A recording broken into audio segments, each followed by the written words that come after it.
So, you're thinking of freelancing? Or maybe you've already started? Great choice. But before you go all in, let me save you from the mistakes I made. These are 5 things I wish I knew before becoming a freelancer. They would have saved me months of stress and thousands of dollars. Trust me, if I knew number 3 earlier, I would have doubled my income way faster. Back in 2017, I started freelancing on Upwork. First job, $5. Second, $80. A year later, I was charging $60 an hour, and today I charge $100 an hour and pick projects that actually excite me. But it wasn't always that way. I've been ghosted, underpaid, overworked. At one point, I even considered quitting. Let's talk about the stuff no one tells you when you're starting out. Sit back, relax, let's dive in. My goal is to help 1,000 freelancers hit $100K income without wasting time on fluff or fake promises. Everything I share comes from real mistakes I've made, so you don't have to. Let's go! Number 1. Reviews matter more than money.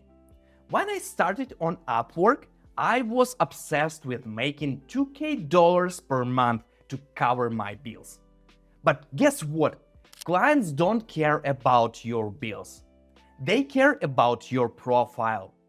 That's why I took tiny jobs, even a $5 Drupal task, just to get my first review. That one review made my profile look alive. From there, things started rolling. If I chased money instead of trust, I'd be stuck bidding on $10 gigs.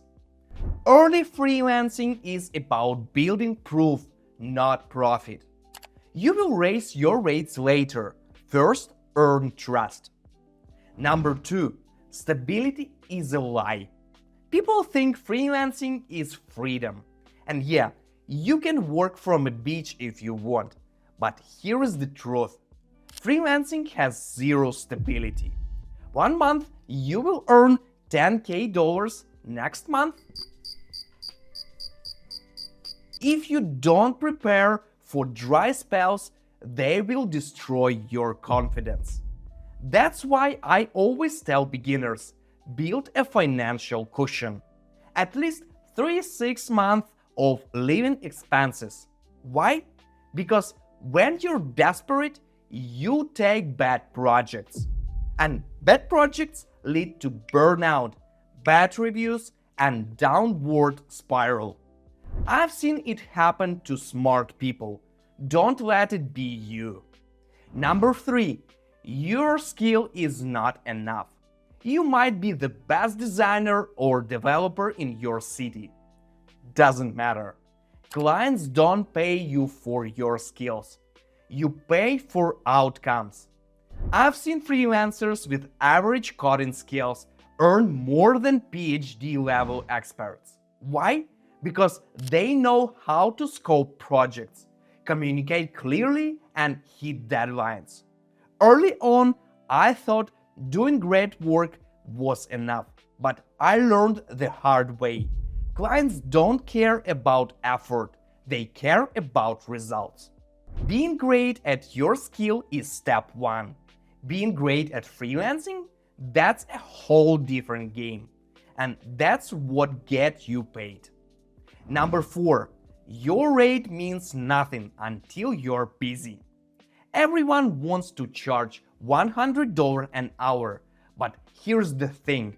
If you're not fully booked, don't raise your rate yet.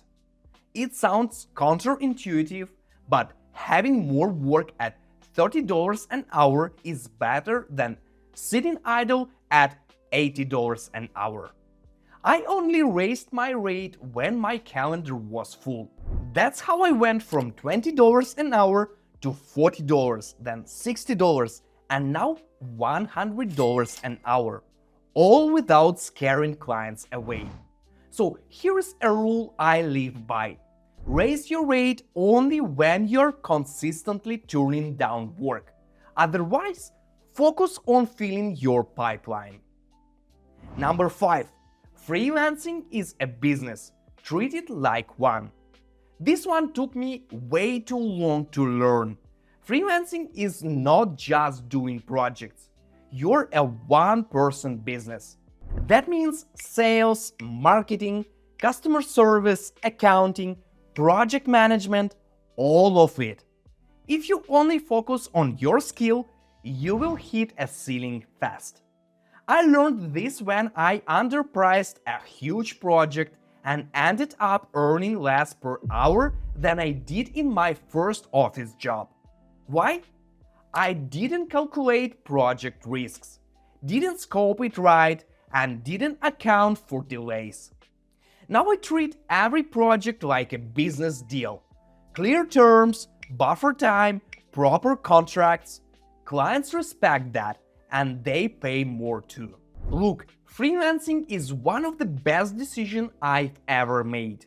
It gave me freedom, purpose, and income I've never thought possible.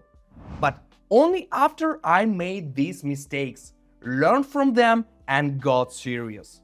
So now you know what I wish I knew before freelancing. But here's the real kicker.